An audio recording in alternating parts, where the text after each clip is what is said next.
Bonjour à toutes et à tous, bienvenue sur KTV Kwezi FM le 106.9 pour ce temps de parole, toujours en direct, à la radio et à la télévision, ça vous en avez pris l'habitude. Notre invité ce matin, c'est l'ancien président du Conseil Général, le président Douchina, il est avec nous. Président, bonjour. Bonjour Patrick. Merci d'avoir accepté notre invitation. Alors, on sait que vous êtes candidat aux législatives, c'est pas le but de cette interview, vous aurez l'occasion de revenir pour parler de votre candidature. On va rester sur les présidentielles. Dimanche, c'est un jour important pour notre pays et notre île. On a vu une forte poussée du Front National un peu partout dans tous les territoires d'outre-mer. Mais pardon, mais je vais m'intéresser à Mayotte. Et selon certaines études, le second tour à Mayotte devrait voir Marine Le Pen passer en tête. C'est-à-dire même devant François Fillon, qui était en tête, lui, pour le premier tour. La question que j'ai envie de poser aux sages politiques que vous êtes, c'est quoi? C'est un phénomène de mode? C'est juste le temps d'une présidentielle? Ou c'est plus profond que ça? Non, je ne crois pas que ce soit un phénomène de mode. C'est l'expression d'un malaise qui est profond, qui s'est enraciné dans la population, dans l'esprit de tout le monde à Mayotte depuis un certain temps. Vous savez, je pourrais dire que depuis les 5 dernières années, la population a le sentiment très fort qu'elle a été abandonnée. Et elle ne fait plus l'intérêt des gouvernants au niveau de la sécurité, au niveau de l'offre des services, quand je pense à l'éducation, quand je pense à l'offre de santé, quand je pense à d'autres types de services. De plus en plus, ils entendent parler du rapprochement plus fort vers la Réunion, de la prédominance de la Réunion sur Mayotte, et aussi le sentiment que la justice ne les comprend plus. Quand vous avez les immigrés qui arrivent, qui font leur loi, quelqu'un qui est un étranger qui habite un endroit, pour parler de ce qui s'est passé à Bouéni récemment, le propriétaire ou la propriétaire veut que la personne quitte. Finalement, cette personne-là se trouve au tribunal.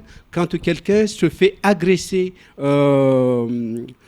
chez lui, et qu'il se défend, cette personne se retrouve au tribunal. Je ne veux pas faire un procès contre la justice, mais c'est le sentiment que les Mahorais ont, qu'ils ne sont plus compris, ou bien il y a un mépris du système par rapport à eux. Est-ce que ça peut encore changer ou c'est juste maintenant? Parce que le Mahorais n'est pas du Front National. C'est pas un parti. Qu'on me dise que le Mahorais est plutôt RPR, plutôt républicain, centre-droit. D'accord, mais le Mahorais n'a jamais été frontiste. Non. Le Mahorais n'a jamais été frontiste, il est légitimiste. D'abord, il faudra le souligner. C'est quelqu'un qui se met très souvent par rapport au pouvoir qui est en place, se réconcilie, même s'il y avait une opposition. Ouais. Je veux parler de ce qui s'est passé en 81. Ça a toujours été la droite à Mayotte.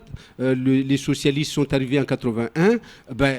On a accepté. Et les parlementaires qui représentaient Mayotte au niveau de l'Assemblée nationale se sont mis à travailler dans ce sens. C'était la demande de la population. Mais tout le monde est conscient, tout le monde sait ici que le Front National, ce n'est pas le parti qui aime le plus d'abord les Noirs, que sont la majorité de la population à Mayotte.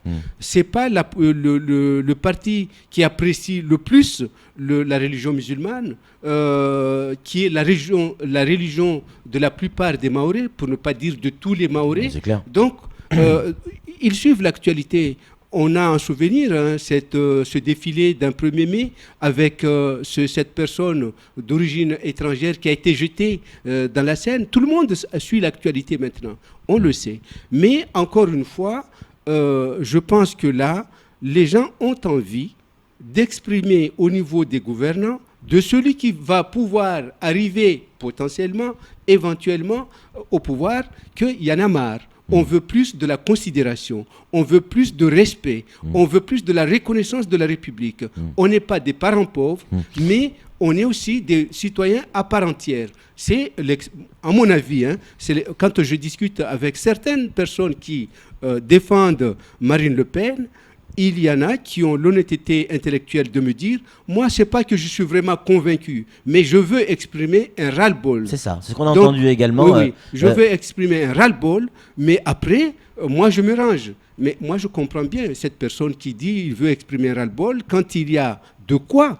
vous les comprenez?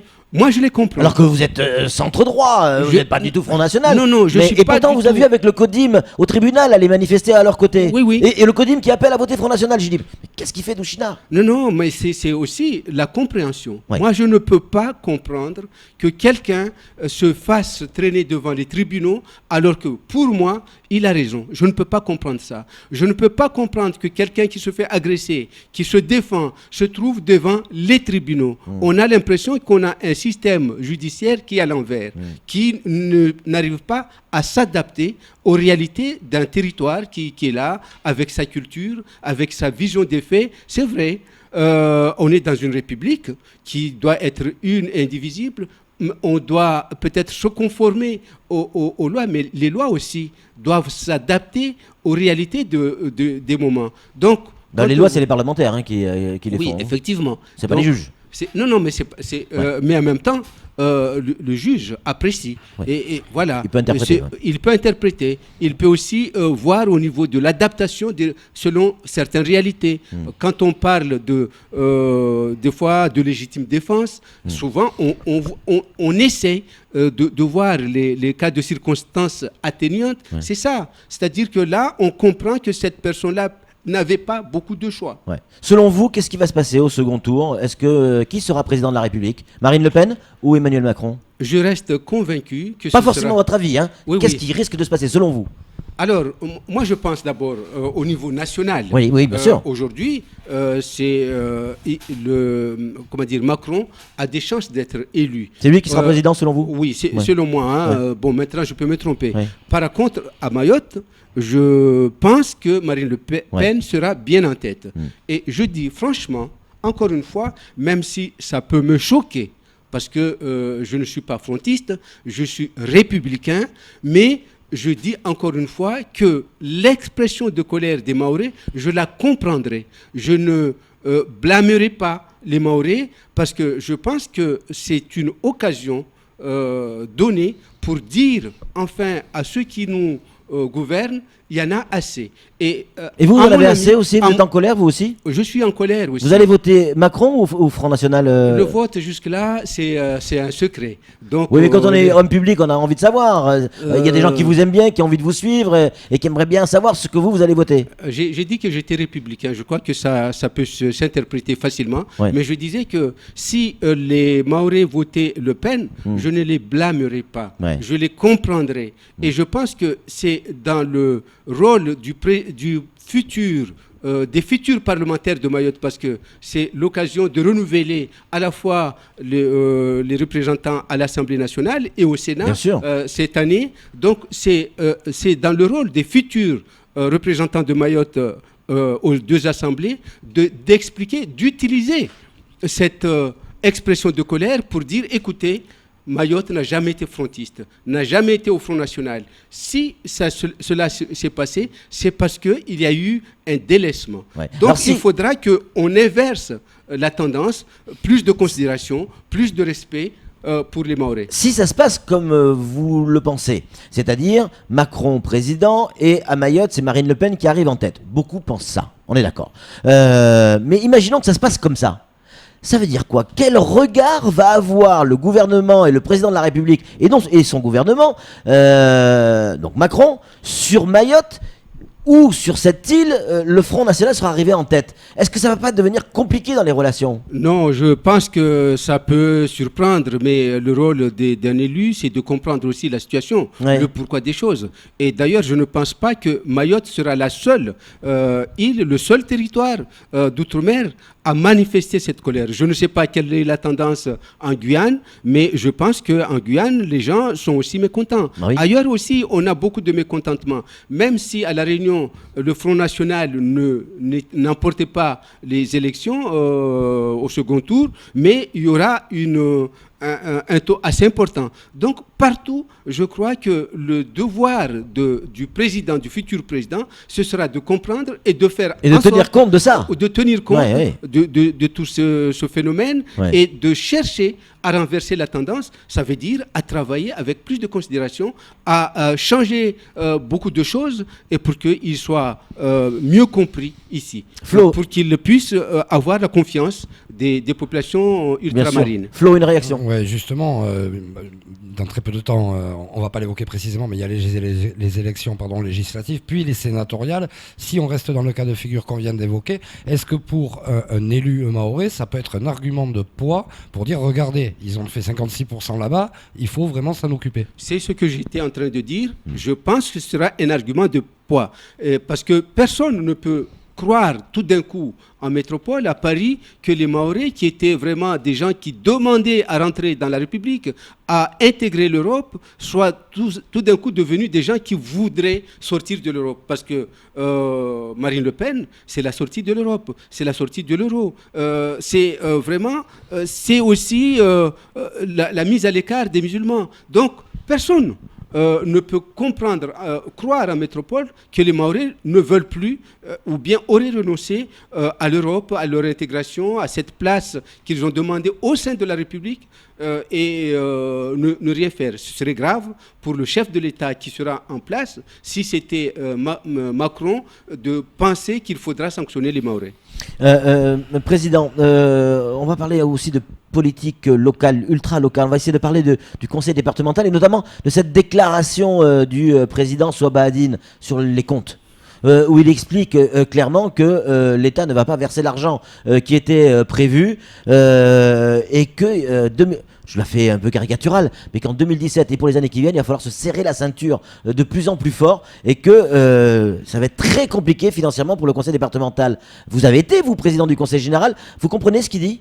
Je comprends parfaitement et je fais partie des personnes qui, lors de cette séance où il a lu cette déclaration préalable, qui avaient manifesté le souci de nous exprimer autrement, parce qu'on a toujours été tellement polis, tellement compréhensifs. Vous voyez, ça participe de cette idée générale que je suis en train de décrire avec le délaissement des gouvernements qui se succèdent.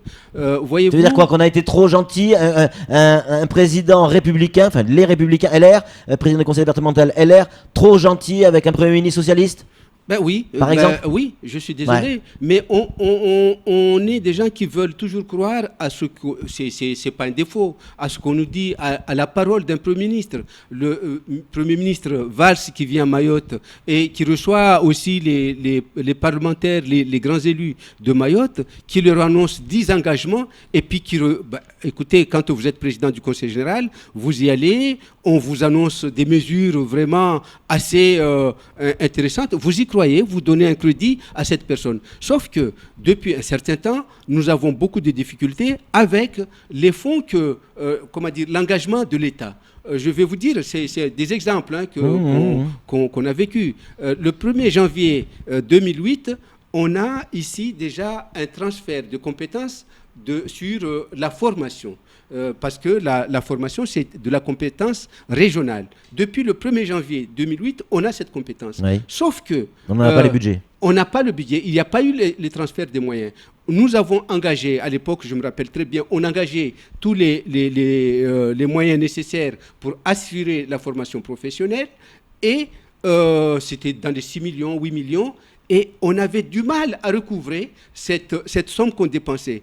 Mais ça se multiplie dans beaucoup de cas. Quand il y a des marchés, par exemple le quai de Longoni, quand il y a le marché de Mamoudzou qui est engagé avec mais pourquoi on laisse faire alors? Pourquoi on accepte ces promesses?